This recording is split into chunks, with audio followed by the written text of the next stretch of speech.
Chapter 30.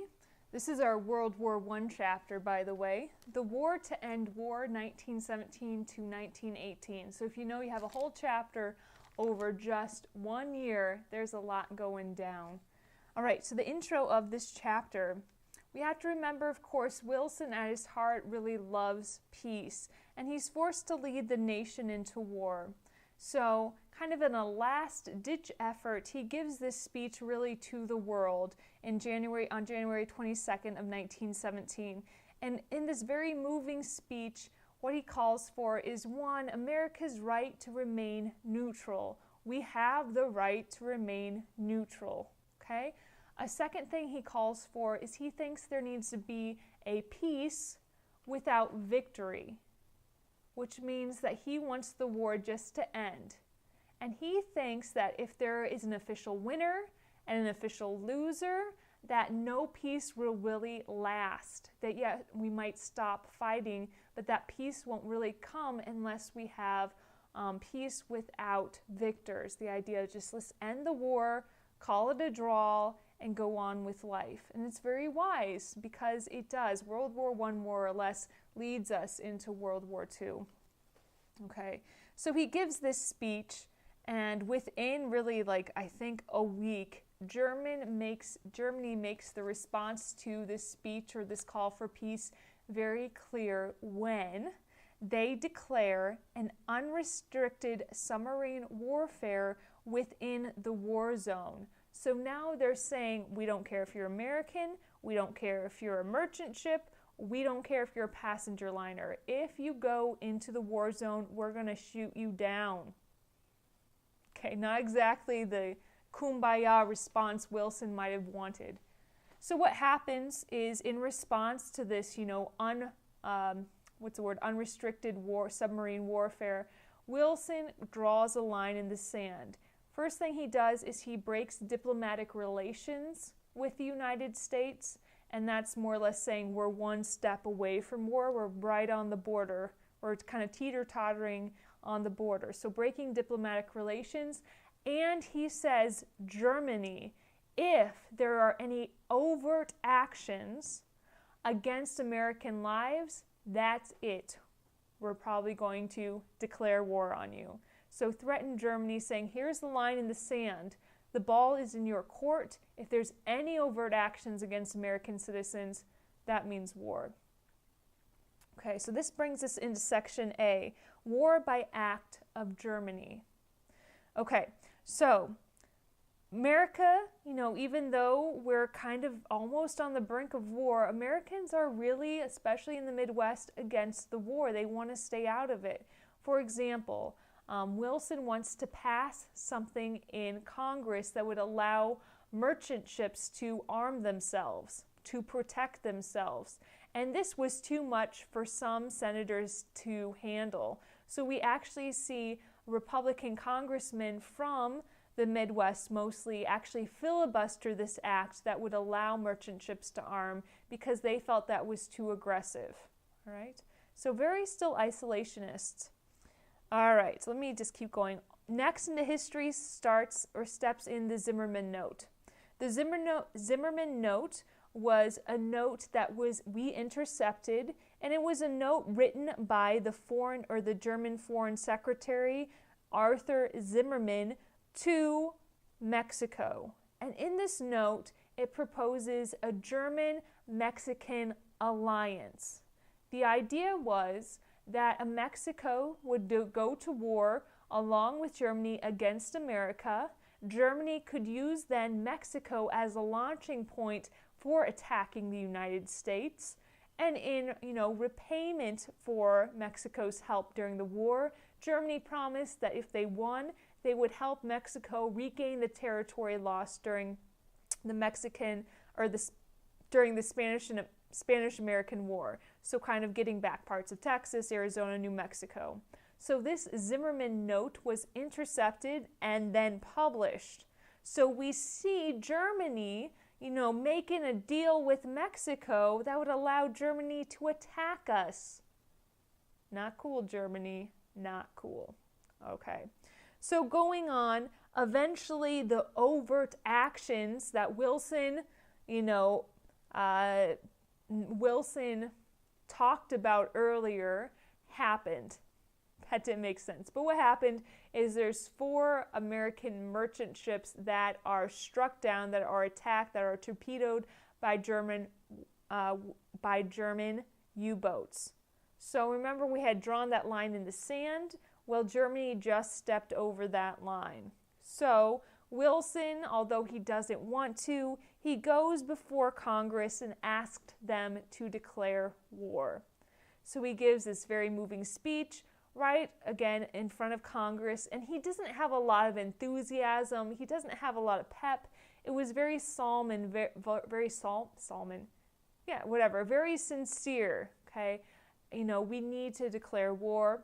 Congress debates for 4 days. Then on April 6th of 1917, America officially declares war on Germany. Okay. Also, just so you notice, if you notice, your book mentions the fact they just spend a little bit of time kind of busting a myth. There's a myth that has been around the United States that really it wasn't Wilson on his own that wanted to declare war, but it was those bankers and it was those factory owners that wanted Wilson to declare war. And the myth goes that bankers wanting to protect their investments, you know, they invested billions of dollars into the Allied forces.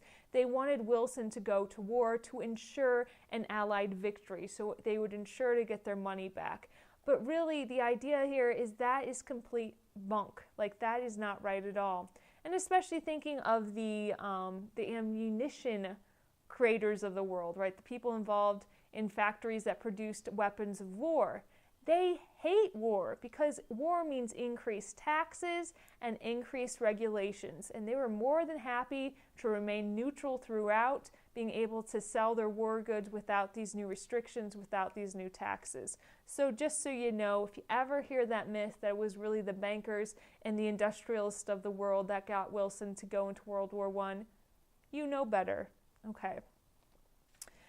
Okay, so section B, Wilsonian Idealism enthroned. Okay, so this is really the first big war we've had with Europe since, you know, the War of 1812. Remember that war?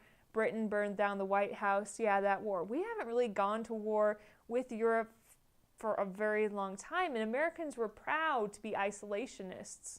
So now you have the problem. You have this very isolationist country who just declared war on Germany, and you really have to get them fired up. Let's see. And so what Wilson does is he comes up with this kind of idealized reason or justification that we should go to war. He says, United States, yes, we're declaring war, but we're not going to war for riches. We're not in it for the money. We're not in it for new lands. No.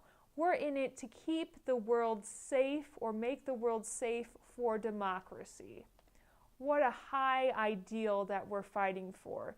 And really, this is a wonderful speech. It's a sincere speech, but really, you know, this brings about a change in Americans. This is a cause Americans all over the country can fight for.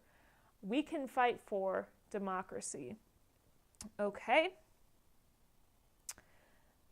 Yep. So really the idea here is that Americans, we tend to be one of two things, completely against war or crusaders for war. So we see a shift. A lot of Americans go to absolutely don't want to be in the war, want nothing to do with the war, and then all of a sudden they shift into like, you know, go kill the Kaiser. America. Okay. Section C, Wilson's 14 potent points. So Wilson's 14 points actually are his game plan on how to make the world a better place. Okay, and these 14 points are first come to being through his speech he gives to Congress January 8th of 1918.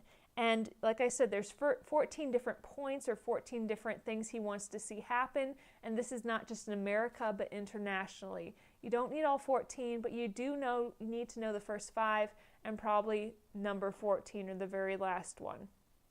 Okay, so let's go through these. Point 1, he wants to see the abolishing of secret treaties. Okay, he wants to get rid of secret treaties. Because more or less we started this war because of all of these alliances and secret treaties more or less we had in Europe. So he wants to see that gone. He's like, no, if you're going to make a treaty, make it, official and public, no more of these secret alliances. Point 2, freedom of the seas. That would mean, no more blockades. Remember, Britain was blocking Germany from receiving goods. They say no more blockades. Also, remember, Germany was shooting down all of our merchant ships. Like, no, freedom of the seas neutral zone, leave them alone. That's what he wants to see happen in point 2. Point 3, removal of trade barriers, right? That makes fairly sense, like really high tariffs, that sort of thing. He wants to see those removed. He wants to see, especially the United States, being able to trade with Japan or to trade with China without any restraints. Point 4 he makes, reduction of military arms. So, during times of peace, having a smaller navy, having a smaller army, not having a stockpile of weapons of war. The idea here is that whether they like it or not, if you have a lot of weapons for war in a time of peace, oftentimes we see a dispute that might be settled peacefully being led to violence. So, this is a weird example, but think, you're having an argument, I don't know, with your next door neighbor over the ugly fence they built. It's just an argument. But if you're both armed, if you both have a rifle on your side or shotgun or whatever, that argument would be more likely to lead to violence, right? So the idea is if we reduce arms, hopefully conflicts that will take place won't lead to violence. And also because we have less arms, less military, that's less money each country has to spend on all this stuff, which means that's less taxes citizens across the world have to pay. I'm a fan of that. Okay, also point 5 here is the readjustment of colonial claims. So we saw a lot of problems with people who are colonized revolting against their oppressors, right? We saw that in Cuba, we saw that in the Philippines. So to kind of prevent all of these revolts or rebellions from happening, he wants to kind of readjust that relationship, not necessarily completely get rid of colonies, but make sure that the people who are doing the colonizing or the oppressors are really kind of listening to the colonies to make sure that we see less revolts. All right. Points 6 through 13, we don't need to know specifically, but it's kind of the idea that every group of people ought to govern themselves the way they determine, self-determination. Specifically thinking about, for example, the Poles. The Poles are a group of people that are living in Germany and in Austria at this time, right? They don't have their own country yet. But, it gave them hope. People like the Poles hope, these 13 points, 14 points, the hope that maybe one day they would get to govern themselves the way they wanted. Okay, point 14. Last point here is the creation or the establishment of the League of Nations. The League of Nations, it doesn't really work out, but it's a good idea. The League of Nations is an international organization that could settle disputes peacefully, right? This is the forerunner to the UN that we now have, the UN meeting in New York City. So League of Nations, it's a place that they could settle disputes without going to war, a peacekeeping body. All right. Most people thought these were awesome. Some Allied leaders didn't like these 14 points because they were hoping after World War I to kind of cash in and kind of take over some land.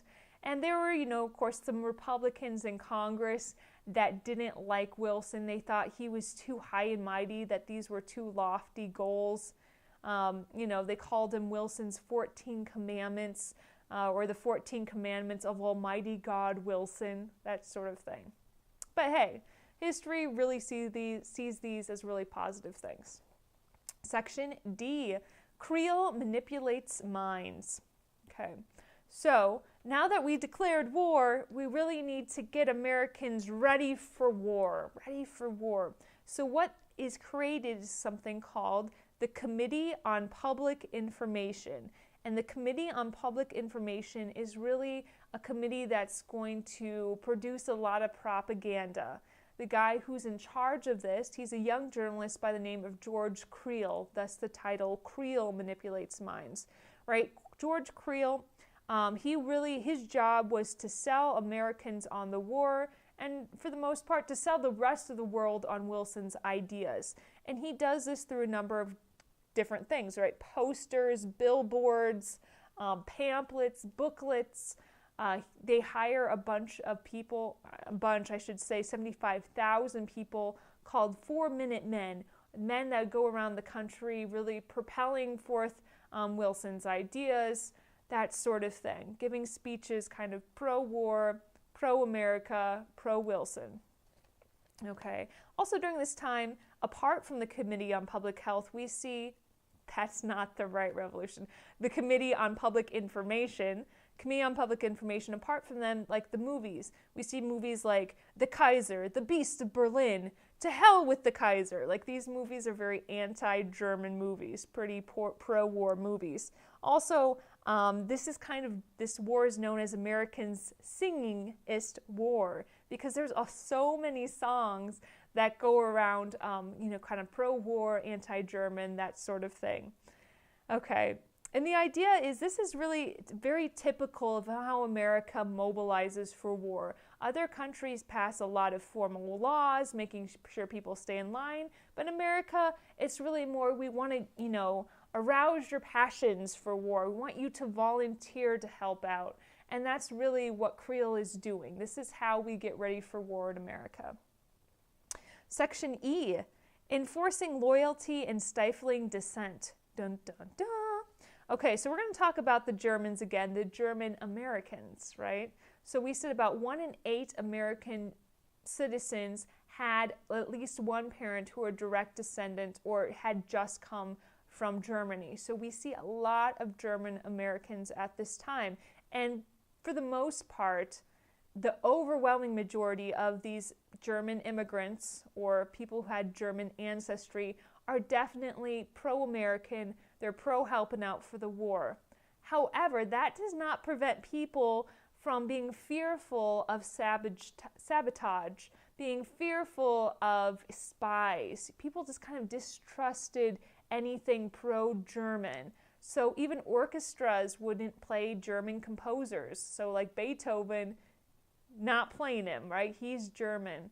Like I mentioned before, universities and high schools stopped offering German as a second language, that sort of thing. So really anything pro-German was seen as anti-American. So we see a lot of Germans just kind of, being quiet about their ancestry for a little bit of time there. Okay. On a formal stage or federally, we passed 2 acts that are actually pretty sketchy. These acts are the Espionage Act of 1917 and the Sedition Act of 1918. Both of these are passed and they really persecute anyone who is criticizing the government, especially during a time of war. So these 2 acts, the Espionage Act and the Sedition Act, persecuting anyone who is, criticizing the government. And really there's about 1,900 people who are prosecuted under these acts, and they're really coming from one of 2 groups. One was kind of the anti-war socialists, and another group was an organization called the IWW, the Industrial Workers of the World. Oftentimes they're called the Wobblies, and we'll be talking about them in just a little bit.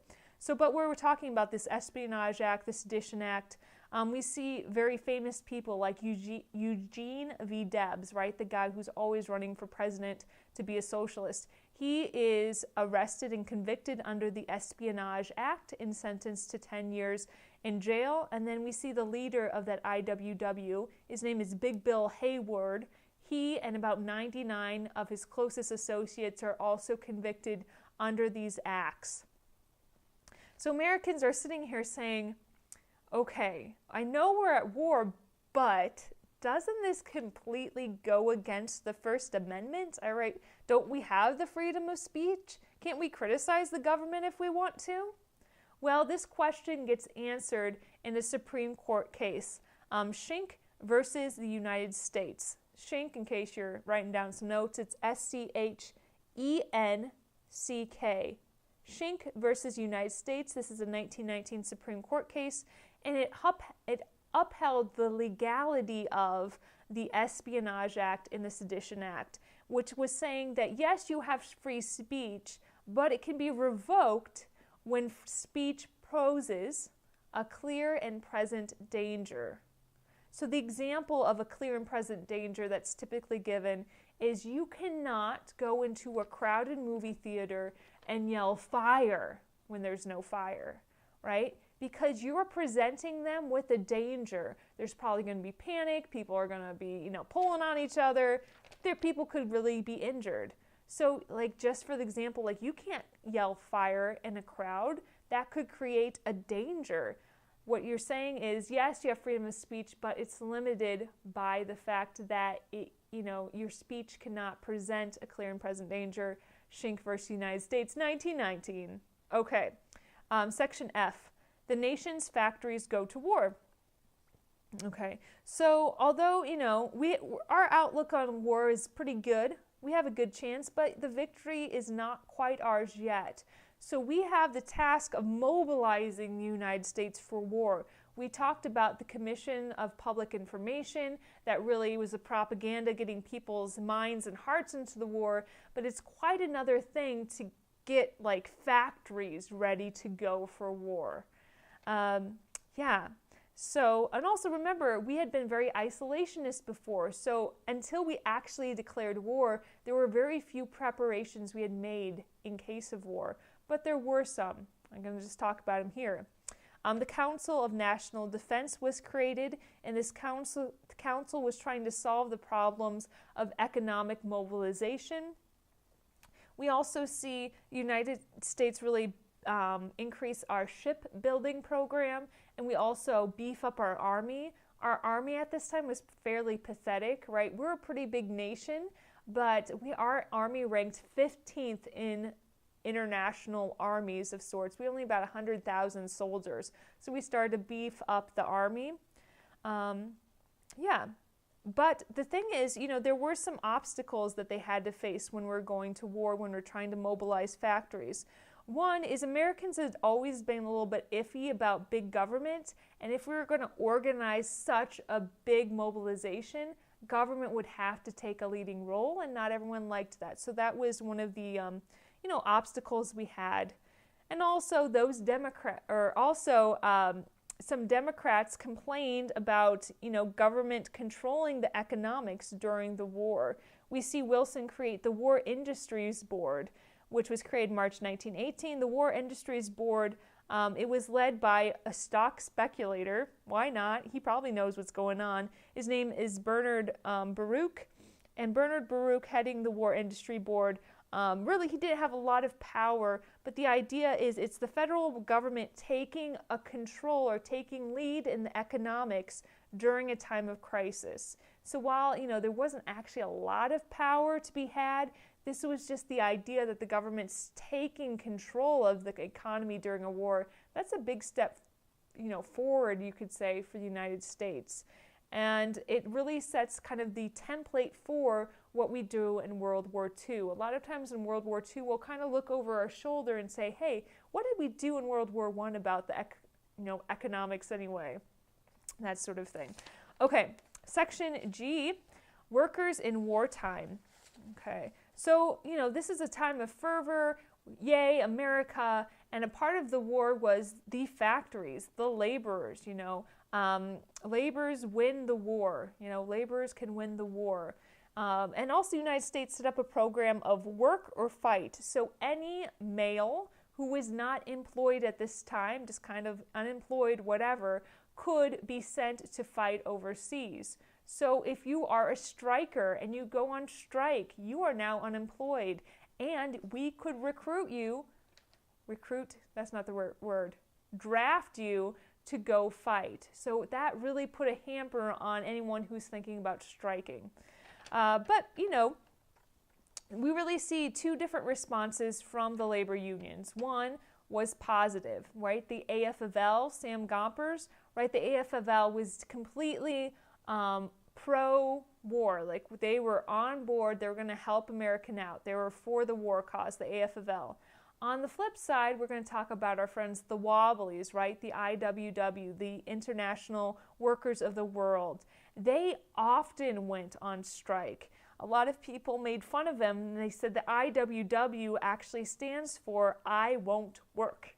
All right? And the thing was here is these industrial workers of the world, you know, it was a radical group, but these guys had kind of the very bottom of the barrel when it came to jobs. They worked, they harvested fruit, they worked as lumber jacks, I guess you could say, in the lumber industry, and they had kind of the shabbiest working conditions. And, you know, when they would protest, people would beat them up. They would be arrested. They'd be run out of town. So these are really some rough guys, but their lives are rough as well. And a lot of times they would engineer industrial sabotage. When I say sabotage, I'm just going to take a second here, a minute, to explain what the word sabotage actually means. So the name sabotage actually comes from the Netherlands, and this was what happened. Like, this is back in the day. This is where we get the word sabotage. So in the Netherlands, workers who worked in textiles, in the textile industry, were really fearing they're going to lose their jobs because these new fancy machines were kind of taking over their jobs.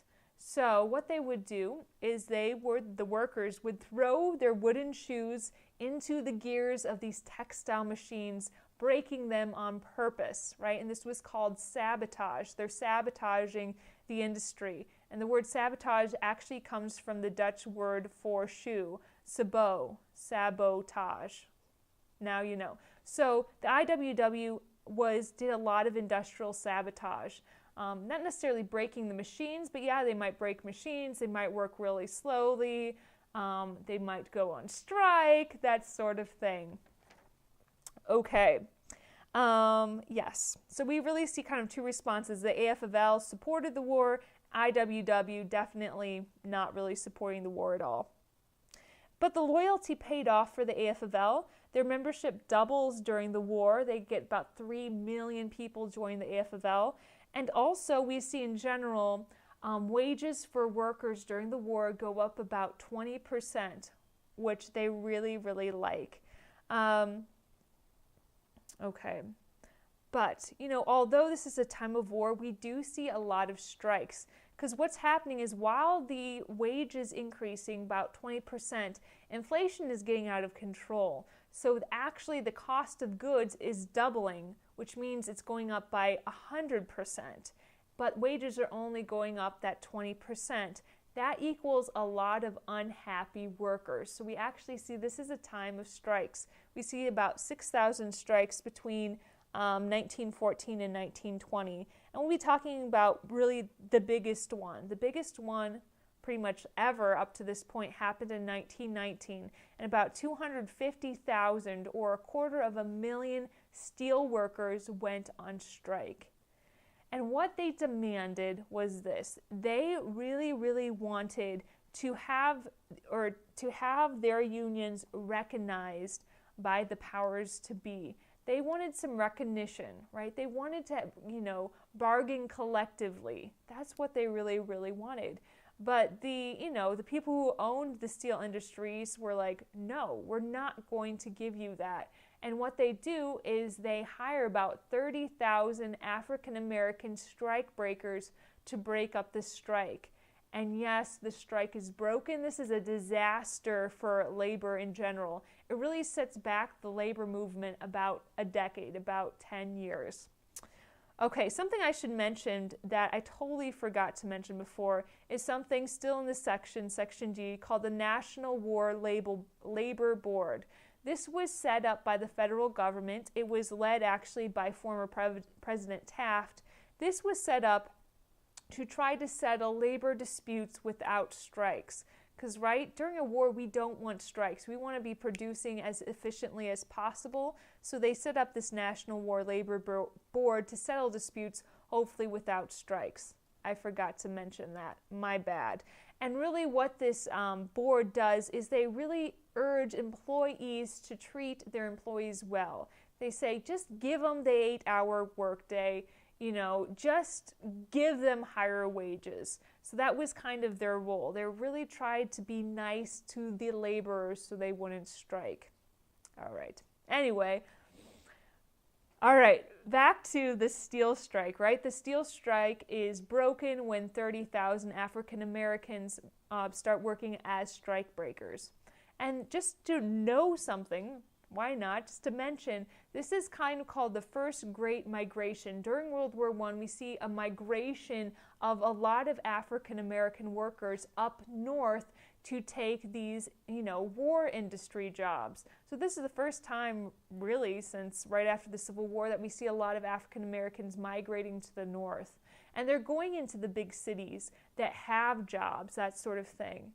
The problem is that a lot of these northern cities aren't used to having African Americans around, especially African Americans who are taking jobs, who are working as strike breakers.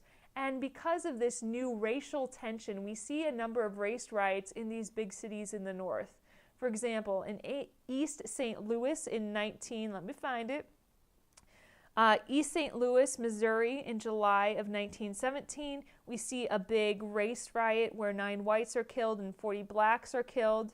In Chicago, July 1919, we see a lot of the meat packing plants going on strike. And because of that, African American strike breakers are hired.